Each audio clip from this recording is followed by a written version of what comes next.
Perkenalkan, nama saya Laili Ines Febriana dari Prodi Akuntansi. Perkenalkan, nama saya Septiani Dwi Amreni dari Prodi Akuntansi.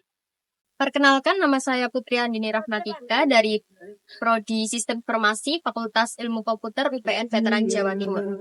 Perkenalkan, nama saya dari Menanda, saya dari program studi Fakultas Hukum. Kenalin, namaku Novia Putri Ramadan. Biasanya teman-teman manggil aku Novia.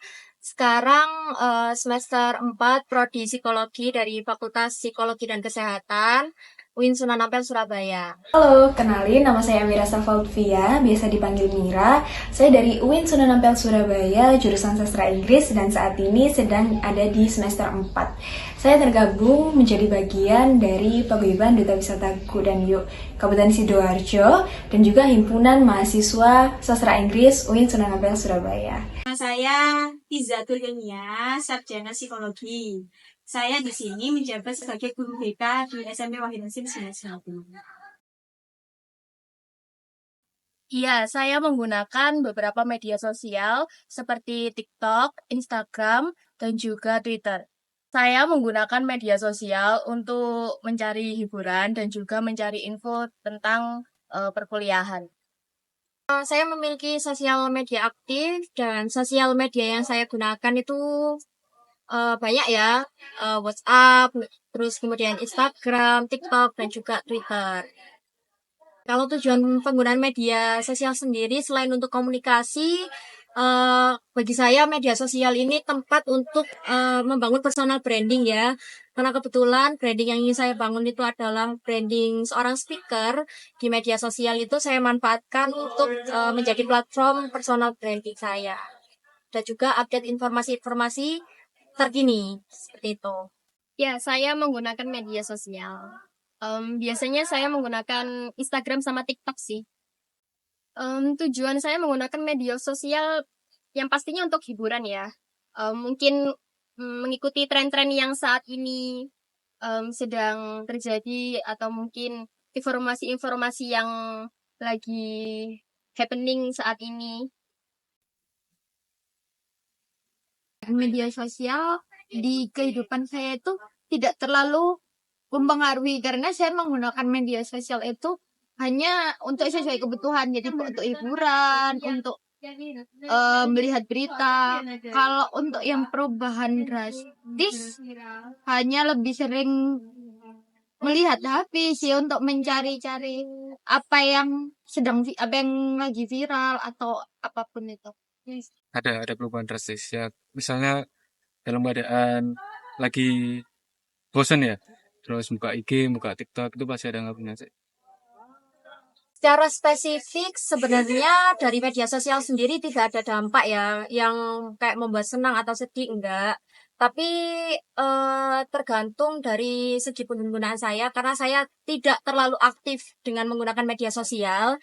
Jadi media sosial itu tidak menjadi satu-satunya alasan saya untuk mencari kesenangan. Dalam arti kesenangan saya itu tidak hanya didapatkan dari media sosial. Kalau untuk dampak sendiri itu media sosial menurut saya memiliki dampak yang besar ya pada kehidupan sehari-hari. Selain membantu komunikasi yang serba instan, saya juga dapat mengakses informasi yang ingin saya cari. Kalau untuk mempengaruhi suasana hati mungkin iya ya, karena kalau seharian bekerja itu setelah bekerja ya saya hiburan saja lihat media sosial gitu. Tapi kalau untuk sangat drastis misalkan sangat capek sangat terus habis itu menjadi sangat senang juga tidak, karena tujuan saya bermedia sosial juga salah satunya untuk hiburan saja sebetulnya. Enggak juga sih. Soalnya kebahagiaan itu gimana ya? Menurut diriku sendiri, bukan orang lain. Meskipun orang lain juga kadang nge-like tuh bukan sekedar apa ya. Dia tuh nunjukin sifat suka, tapi ada hal yang lain yang bisa didapat dari apa yang aku upload itu. Untuk itu mungkin ada obsesi tersendiri ya dari pengguna atau user. Mungkin saat kita mengupload sebuah postingan, ada kalanya kita merasa senang ketika mendapatkan komentar dan like yang banyak, juga komentar yang sangat baik, tapi ada kalanya juga benar-benar terasa terganggu atau mungkin insecure ya, mungkin karena fotonya atau postingannya tidak mendapatkan like ataupun mungkin mendapat komentar-komentar buruk itu sih. Untuk like dan komen, mungkin sebagian orang menganggap bahwa like dan komen itu merupakan bentuk validitas. Tapi menurut saya sendiri tidak. Karena menurut saya like dan komen hanyalah fitur yang digunakan untuk seseorang berbagi ekspresi. Bukan berarti sedikitnya komen atau sedikit like itu menurunkan tingkat kesukaan seseorang terhadap orang lain. Namun bisa jadi sebagian orang menganggap bahwa like dan komen itu sangatlah penting. Ya, untuk like dan komen mungkin di media sosial seperti Instagram dan Facebook ya. Tidak ya, karena kalaupun di media sosial saya itu kebetulan saya privacy, jadi tidak semua orang itu bisa melihat media sosial saya karena memang karakter saya juga tidak terlalu suka menunjukkan kebahagiaan di orang-orang yang tidak saya kenal. Jadi kalau untuk like dan komen ya yang saya kenal saja kebanyakan yang like atau mengkomen postingan-postingan yang saya upload di media sosial itu kebetulan orang-orang terdekat saya dan orang-orang yang mengenal saya saja. Kalau masalah tekanan sih nggak ada ya, tapi kemungkinan saya banyak menemui fenomena-fenomena di mana saat ini banyak sekali remaja yang memiliki tekanan karena media sosial. Kenapa? Karena dari sisi psikologi sendiri banyak para remaja yang memiliki ketergantungan terhadap media sosial atau gadget sehingga dapat mempengaruhi kesehatan mental mereka. Tapi untuk saya sendiri enggak, karena bagi saya media sosial hanyalah tempat untuk membangun personal branding dan juga alat komunikasi. Ya, karena saya awal tadi sudah bilang bahwa saya bermedia sosial yang pertama untuk hiburan, yang kedua untuk pembelajaran salah satunya ya. Jadi kalau untuk tekanan terlihat wah atau terlihat bagus di media sosial, kalau untuk saya pribadi itu tidak. Ya, mungkin kalau seperti itu di orang lain saya kurang tahu ya. Kalau untuk saya pribadi tidak, karena memang tujuan awal saya untuk bermedia sosial itu tadi. Di beberapa waktu untuk ke distract itu pasti ada, cuma ya kalau gitu bisa dipastikan pasti mengerjakan tugas dulu itu wajib. Untuk membuka media sosial ya hanya untuk selingan untuk hiburan, tapi untuk sampai yang ke distract itu beberapa kali pernah lah. Mungkin kalau nggak pernah itu jarang pasti itu terjadi. Ya, pernah. Stresnya itu karena apa ya? Dulu tuh ada juga yang ada platform sosial media yang di situ kebanyakan itu dia sering interaksi sama orang juga kan. Dan contohnya ini apa? Aku dulu pernah kayak Ome gitu, main Ome kan sama teman-teman juga. Dan itu gimana ya? Di situ ada interaksi sama orang dan ada orang tersebut tuh yang ngedistract terus jadi kayak gimana ya? Persisakan gitu loh. Jadi satu sama lain itu sering ini emosi gitu loh, emosi terus sampai ke bawah, sampai habis Ome ke bawah itu lupa kayak tugasku ini ada kelas juga, sempat itu pas itu lupa. Banyak sih, salah satunya itu yang paling parah. Kalau distraksi terkait dengan media sosial, alhamdulillah saya tidak pernah karena saya menggunakan waktu dengan baik dan juga planning daily activity dengan baik sehingga dampak dari media sosial tidak terlalu berpengaruh terhadap kinerja saya ataupun tugas-tugas saya. Kecemasan dari media sosial. Menurut saya banyak Fenomena yang saya sering kali jumpai yakni kecemasan di media sosial diakibatkan karena pengaruh dari intensitas apa yang kita lihat. Misal ketika kita sering melihat hal-hal yang sedih, maka itu akan menimbulkan kecemasan. Atau misal ketika kita menemukan suatu fenomena dan itu mungkin relate dengan kita. Nah, secara dari aspek psikologis itu secara tidak langsung akan mempengaruhi kecemasan terhadap seseorang. Jadi dampak dari media sosial ini tuh bisa jadi menjadi pengaruh yang signifikan bagi beberapa orang. Ya, kalau untuk isu-isu sosial, beberapa mungkin menyebabkan was-was ya, atau menyebabkan saya menjadi lebih mawas diri, atau lebih berhati-hati. Seperti contohnya mungkin di kekerasan ya, kekerasan atau mungkin di berita-berita yang dulu zaman saya masih belum ada, tapi sekarang kok marak gitu. Jadi lebih membuat saya menjadi seorang yang berhati-hati. Tentu saja saya pernah menjumpai perilaku tindakan kekerasan seksual di platform media sosial. Tanggapannya tentu saja saya merasa prihatin dan juga kadang merasa cemas apabila saya yang berada di posisi tersebut. Tentu saja saya khawatir tentang apa yang akan saya posting di media sosial karena sejauh ini di media sosial sendiri tuh tidak ada privasinya dan bahkan saya pernah menjumpai beberapa kasus pelecehan seksual yang mengedit foto orang lalu diedit dengan hal yang tidak senonoh. Jadi saya terkadang suka memikirkan ulang apakah pantas jika saya memposting foto-foto tersebut karena takut akan menjadi sasaran dari pelaku tersebut. Untuk akhir-akhir ini memang sangat-sangat banyak menjumpai hal-hal seperti itu ya. Apalagi yang sedang terjadi, ada aktor yang terkena kasus pelecehan seksual itu juga biasanya mereka tampilkan di Twitter, di X kalau sekarang. Dan tanggapan saya benar-benar sangat miris ya atas kejadian itu karena lagi-lagi pihak yang sangat dirugikan merupakan pihak perempuan. Jadi untuk pihak-pihak yang berwenang harus benar-benar mengatasi hal-hal tersebut. Kalau saya berbullying pernah, dan itu mohon maaf ya, temanku sendiri juga dia orangnya ada gangguan bukan gangguan ya, eh apa namanya itu, gangguan mental juga, sama dia istilah catat apa ya, catat ya, Eh, fisik ya, ada fisik lah.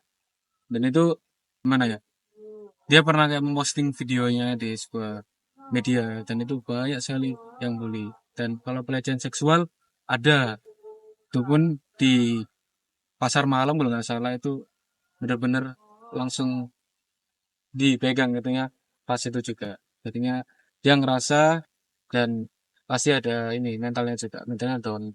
Tuh. Untuk itu beberapa video mungkin muncul mengenai pelecehan seksual. Lagi-lagi ya kita memperingatinya lewat kolom komentar dan juga kita terus mengupayakan untuk menggalakkan bahwa perilaku ini adalah perilaku yang tidak sesuai dan menyimpang. Caranya ya dengan kita juga memberikan contoh-contoh pada orang-orang yang melakukan juga. Jadi kalau misalnya ada yang memberikan suatu kata-kata yang ternyata itu mengarah ke hal tersebut, kita langsung cut.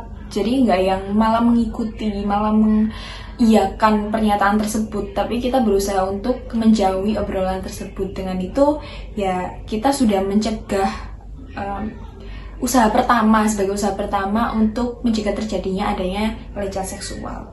Mengenai cyberbullying dan juga pelecehan secara verbal yang pernah saya jumpai, itu sudah tidak asing ya di telinga para mahasiswa psikologi karena ada beberapa orang di lingkungan saya yang pernah mengalami. Contoh hal kecil yang pernah dialami oleh orang-orang sekitar saya, yakni pembobolan Instagram yang akhirnya menyebabkan penebaran informasi-informasi hoax tentang orang yang di-hack Instagramnya ini. Kemudian selain itu, kejadian lain juga pernah dialami oleh teman saya, yakni seringkali dihubungi oleh fake account.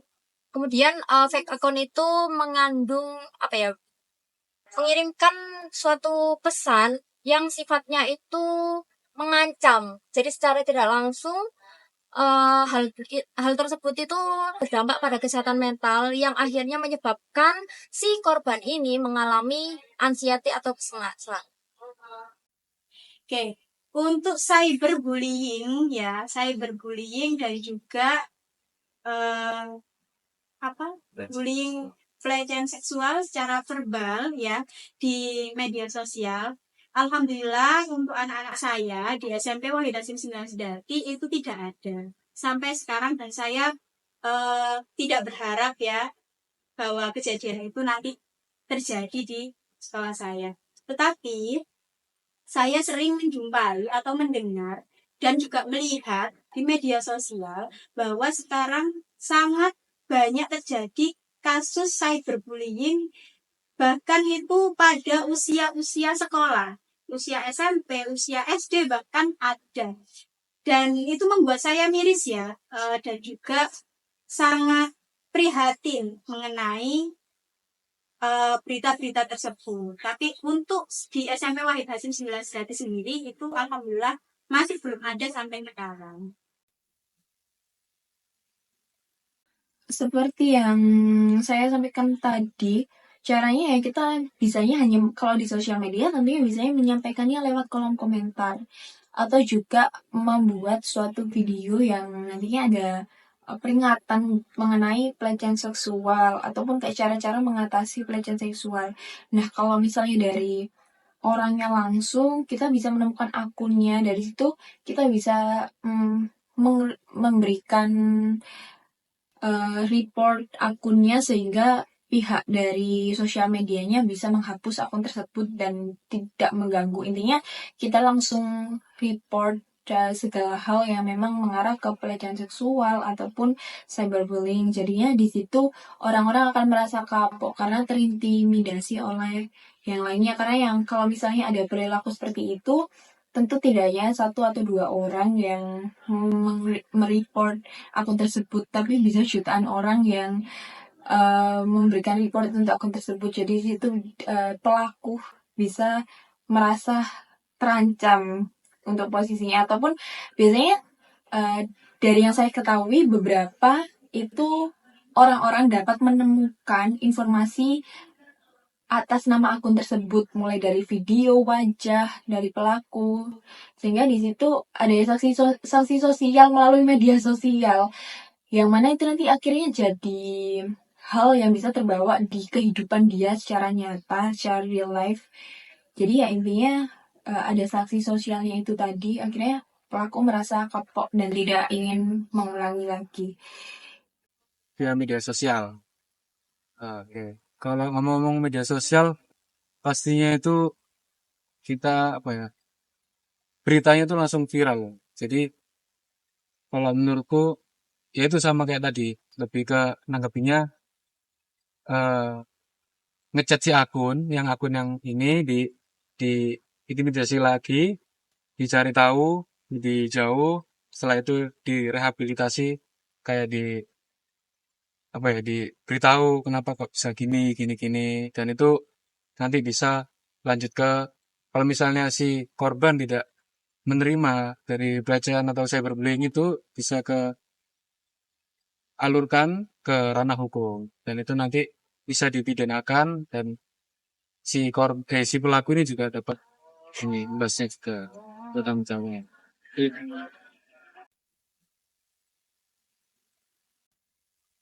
Ya, memang ada konsekuensi panjangnya ya, terutama pihak perempuan ini mendapat gangguan mental, nggak hanya fisiknya tapi juga psikisnya, dan ada beberapa kasus yang memang dari pelecehan seksual ini bisa sampai meninggal dunia itu sih. ada, karena seperti yang kita tahu juga kalau ada namanya jejak digital. Jadi kalau di sosial media tuh apapun percakapan kita, meskipun apapun video yang pernah kita post udah berapa tahun yang lalu, orang-orang tuh masih bisa nemuin dan dia nggak bisa kehapus secara permanen. Itu sudah seringkali beberapa saat kejadian, jadi nggak bisa bilang kalau misalnya udah dihapus kok tapi kan kembali lagi ingatan manusia itu juga ada. Mungkin dia bisa jadi trauma ketika buka sosial media, teringat kalau misalnya ada perkataan yang ternyata muncul dalam kolom komentar, ataupun karena itu sudah permanen, orang bisa jadi pada akhirnya membahas lagi dan akhirnya itu menjadi ingatan yang permanen dan mempengaruhi nantinya mental dari orang yang terkena cyberbullying tersebut. Konsekuensi dan juga gangguan kecemasan terhadap korban cyberbullying. Ini pasti pasti akan terjadi pada setiap korban cyberbullying. Kenapa? Karena apa yang kita terima dari cyberbullying itu memberikan efek cemas, dan itu akan dari sisi psikologis sendiri itu akan memberikan jangka panjang, karena kan informasi yang kita peroleh itu akan kita tangkap di otak dan secara tidak langsung itu akan mempengaruhi aspek-aspek kesehatan mental seseorang. Berbicara mengenai cyberbullying, pasti saya sebagai mahasiswa psikologi sangat waspada ya, dan merasa sedikit cemas terhadap hal ini, karena cyberbullying ini tuh tidak dapat kita cegah, karena datangnya itu bisa dari mana saja.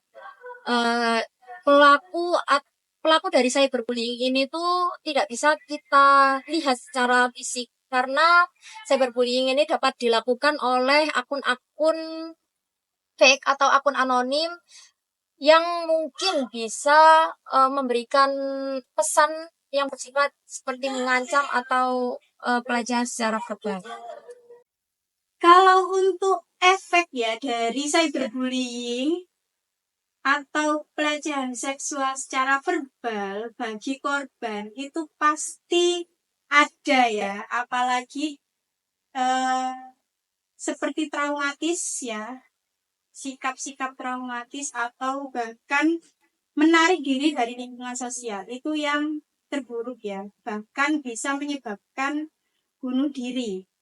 Nah, di kasus-kasus tertentu, kasus-kasus yang di anak sekolah, itu perlu sekali ada bimbingan dari guru ataupun warga sekolah yang lebih dewasa untuk membuat si korban ini tidak menjadi traumatis atau tidak membuat hidupnya berakhir di situ, merasa hidupnya berakhir di situ. Karena saya sangat miris ya. Untuk efeknya sangat ngeri, sangat menakutkan untuk cyberbullying untuk saat ini. Karena mungkin dulu nggak ada handphone, jadi untuk cyberbullying seperti apa kan gitu. Kalau sekarang kan eranya sudah digital semua, sudah memakai media semua, dan apabila itu tidak diperhatikan oleh siswa-siswi yang sekarang, maka akan menyebabkan perilaku traumatis atau perilaku yang menyimpang lainnya pada siswa tersebut sebagai korban ataupun sebagai pelaku. Dari sisi mahasiswa psikologi sendiri, dengan saya terhadap teman-teman yang mengalami cyberbullying adalah seperti mendengarkan cerita mereka bagaimana kecemasan yang mereka alami ketika menerima cyberbullying. Kemudian selain itu saya juga memberikan dukungan berupa support dan juga motivasi kepada teman-teman yang mungkin mengalami cyberbullying, karena saya paham efek dari cyberbullying itu tidak main-main ya. Bisa jadi membuat seseorang ini tuh menjadi depresi berkepanjangan. Yang saya lakukan pertama meyakinkan bahwa di dunia nyata dia tuh tidak seperti yang disampaikan di sosial media, dan yang selanjutnya saya lakukan itu menghapus hal-hal yang kemungkinan bisa mempengaruhi tingkat stres dia untuk lebih tinggi. Jadi misalnya dari komentar ataupun dari foto-foto semua dihapus, dan juga intinya kita selalu beri semangat.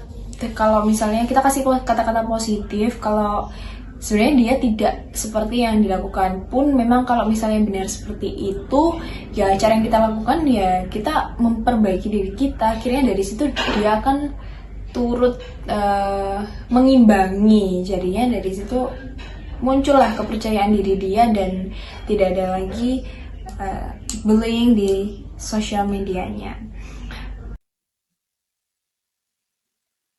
Kalau privasiku sendiri, ya pasti setiap orang juga punya privasi kan. Terus, nah dari privasi tersebut ya diusahain bisa dijaga baik-baik. Apalagi sekarang banyak apa ya web yang dimana itu kadang bisa membuka privasi tanpa sepengetahuan kita. Nah dari situ ya benar-benar harus kayak dijaga benar, sama lebih ke menginstal web-web yang sekiranya bisa menghapus virus-virus dan gitu sih. Sebenarnya masih sampai saat ini masih ada rasa khawatir apakah privacy aman mengenai dari yang mencantumkan umur dan lain sebagainya. Tapi bukan yang sampai stres atau cemas. Mungkin beberapa saat ada kecemasan, tapi bukan yang mengganggu aktivitas gitu. Berbicara mengenai privasi media sosial, saya sendiri tidak membatasi atau tidak memprivasi atau tidak memfilter beberapa orang pengikut saya atau orang yang ingin stalking akun saya, karena saya sendiri alhamdulillah sampai saat ini belum pernah menerima perlakuan yang tidak enak dari media sosial.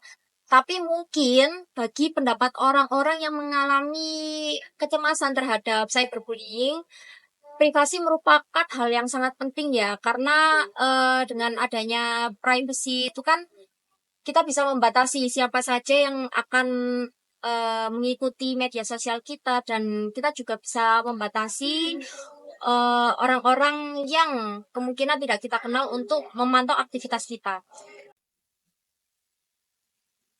Solusi yang dapat saya berikan adalah yang pertama, jangan terlalu sering mengekspos tentang kehidupan pribadi kita di sosial media. Karena belum tentu orang-orang yang kita kenal itu orang-orang yang baik gitu loh. Bisa aja mereka memanfaatkan kesempatan untuk menyakiti kita di kemudian hari dengan apa yang kita post sekarang. Pede aja, percaya diri aja, yakin bahwa kamu punya kelebihan, yakin bahwa kamu bisa menunjukkan sisi terbaik dari dirimu sendiri.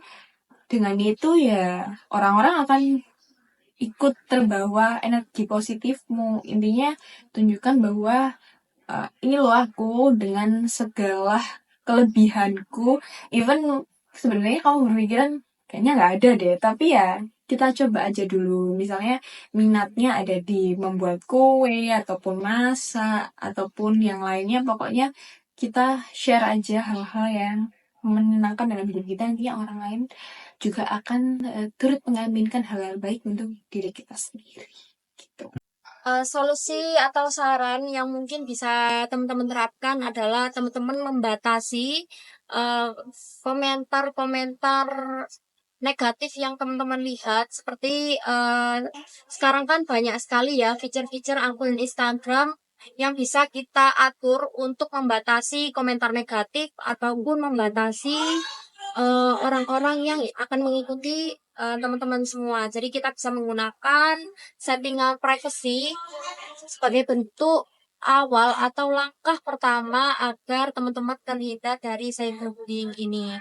Selain itu, ketika teman-teman sudah merasa mendapatkan cyberbullying, segera ceritakan kepada orang-orang yang teman-teman percaya dan juga segera meminta bantuan kepada pihak-pihak berwenang untuk membantu teman-teman menyelesaikan masalah cyberbullying Anda. Karena jika masalah cyberbullying ini dibiarkan, maka kecemasan itu akan bisa berkepanjangan dan juga lama-kelamaan akan menjadi depresi. Dan kalau teman-teman sudah di fase depresi ini sangatlah bahaya karena eh, dampak dari cyberbullying ini tuh tidak instan cara menghilangkannya atau cara healing healing traumatisnya. Jadi segera sadari perilaku-perilaku yang negatif di sekitar teman-teman, terutama di media sosial, karena saat ini media sosial sudah tidak asing ya, apalagi di para remaja. Jadi tadi, kita harus mengetahui kita bermedia sosial itu untuk apa terlebih dahulu. Untuk hiburan kah, untuk belajar kah, atau untuk yang lain. Nah, kalau kita sudah mengetahui tujuan kita untuk apa media sosial tersebut, maka batasi penggunaan bermedia sosial. Karena kita secara alamiah itu merupakan makhluk sosial, ya. Jadi dikedepankan dulu untuk berinteraksi dengan lingkungan sosialnya, baru ketika sudah jenuh atau ketika sudah tidak ada keperluan dengan sosial, maka bisa mengakses media sosial masing-masing. Jadi itu tadi, kembali ke bijak dalam penggunaan media sosial. Oke, langkah pertama yang bisa kita lakukan sebagai bentuk untuk memfilter cyberbullying atau dampak buruk di media sosial. Yang pertama seperti yang saya jelaskan sebelumnya, yakni menggunakan fitur media sosial untuk memprivacy komentar-komentar negatif ataupun membantu kita memprivasi akun. Kemudian cara untuk implementasi dari saya pribadi adalah saya membatasi untuk berkomentar negatif kepada orang lain, dan juga saya membatasi untuk meng-share berita-berita hoax atau berita-berita yang belum valid kebenarannya di media sosial saya. Karena dengan kita berkomentar negatif dan juga dengan kita menebarkan berita hoax yang belum benar validitasnya akan membuat perilaku orang-orang ini tuh menjadi mudah terpengaruh, sehingga akan memungkinkan orang-orang yang memiliki perilaku tersebut akan melakukan cyberbullying. Yang pastinya kita harus menerapkan etika dalam bermedia sosial, di mana dalam bermedia sosial pun juga perlu untuk menjunjung tinggi nilai-nilai kebenaran, untuk menjaga bagaimana cara kita berkomentar, bagaimana cara kita menyampaikan informasi, mengambil informasi sesuai dengan fakta-fakta yang mendukung, juga bagaimana cara kita untuk menggunakan media sosial dengan baik sesuai dengan norma-norma yang ada. Ya. Oke, bagi korban-korban yang sudah mengalami trauma atau sudah mengalami menjadi korban cyberbullying ataupun pelecehan seksual secara verbal, tentu saja karena kita di sekolah, maka perlu adanya koordinasi antara orang tua dan juga guru yang ada di sekolah untuk mengatasi mental si korban. Nah, kita mendekati dulu, karena kita lihat dulu sejauh mana trauma tersebut ada pada korban. Ketika itu sudah tidak bisa kami tangani, atau sebagai guru sudah tidak bisa menangani, kami sudah bekerja sama dengan Dinas Perlindungan Perempuan dan Anak untuk mengatasi hal tersebut.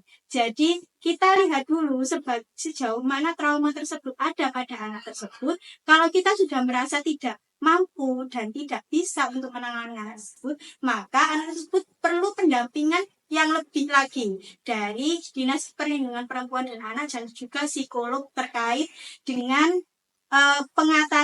mengatasi trauma dari anak tersebut. Kalau dari perspektif psikologi sendiri, sudah saya jelaskan sebelumnya ya. Yang pertama adalah dengan teman-teman menceritakan masalah yang teman-teman alami di orang-orang terdekat Anda atau orang-orang yang tenaga ahli.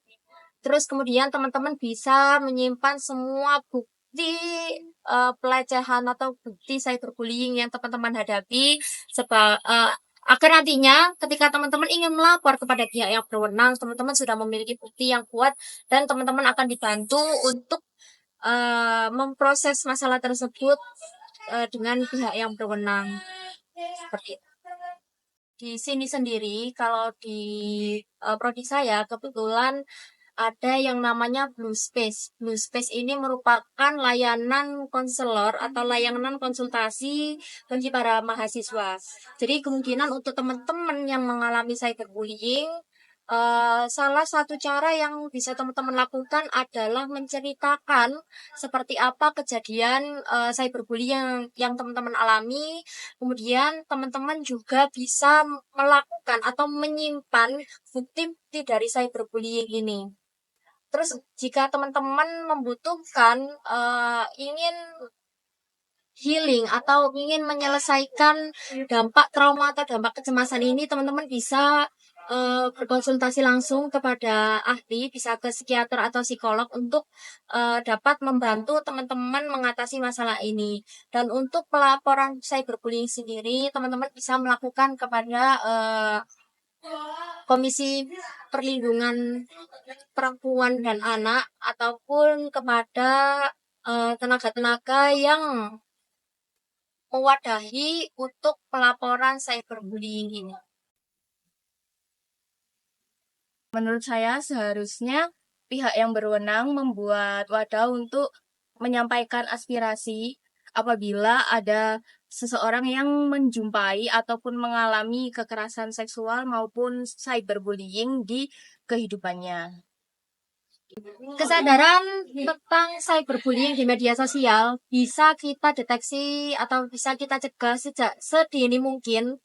Bahkan menurut saya pendidikan tentang mengenai bahayanya cyberbullying ini tuh sangat penting untuk ditegakkan di berbagai tingkatan pendidikan, mulai dari pendidikan yang SD sampai dengan pendidikan perguruan tinggi atau pendidikan perguruan tinggi. Karena penanaman sadar akan mengenai bahaya cyberbullying ini tuh bisa menjadikan wawasan bagi orang-orang yang mungkin akan bercondong sebagai pelaku cyberbullying. Jadi yang mungkin bisa kita lakukan adalah melakukan pendidikan mengenai bahaya atau dampak dari cyberbullying ini. Menanggapi adanya pelaku cyberbullying ini tuh sangat bahaya ya teman-teman, karena orangnya itu tidak nampak secara fisik, namun akibat dari si pelaku ini akan membuat korban menjadi trauma atau cemas secara berlebihan dan juga kemungkinan itu akan berjangka panjang. Jadi ini merupakan saat atau waktu untuk generasi milenial, generasi Gen Z saat ini untuk menggunakan media sosial dengan bijak dan juga membatasi diri dari perilaku-perilaku yang kurang pantas di media sosial. Karena secara tidak langsung kegiatan atau aktivitas yang kalian lakukan di media sosial akan berdampak bagi orang lain. Jadi untuk para remaja saat ini stop untuk berkomentar negatif atau menebarkan info hoax, karena itu akan sangat mengganggu di beberapa orang. Yang pertama, tentu mengedukasi masyarakat melalui contoh-contoh yang sudah terjadi. Misalnya, efek buruknya dari adanya cyberbullying, terus juga penyakit ataupun gangguan yang muncul setelah adanya cyberbullying. Di situ, kalau saya pribadi, pemikirannya orang-orang akan mulai mengurangi. Semua kan prosesnya bertahap, ya mungkin orang langsung sadar. Jadi dengan itu adalah langkah yang bisa dilakukan untuk bisa mengurangi adanya cyberbullying. Gitu. Untuk apa yang perlu dilakukan, karena saya sebagai guru BK tentu saja saya memberikan pengarahan terus-menerus secara kontinu kepada murid-murid saya bahwa perilaku cyberbullying untuk saat ini itu sangat tinggi. Jadi, saya menekankan pada murid-murid saya untuk bijak dalam bermedia sosial. Nah, memakai media sosial seperlunya dan manfaatnya apa saja. Karena memang tidak bisa dipungkiri sekarang era digital dan kita tidak mungkin bisa membuang itu begitu saja. Kalau kita membuang itu media sosial, kita tidak bermedia sosial, kita akan ketinggalan zaman. Karena memang eranya sudah digital. Tetapi kalau kita terlalu dan terlalu mengikuti dan juga kecanduan media sosial itu juga tidak baik untuk kita. Maka dari itu, sebagai pengajar, saya menekankan dan juga memberikan nasihat kepada murid-murid saya untuk bijak dalam bermedia sosial.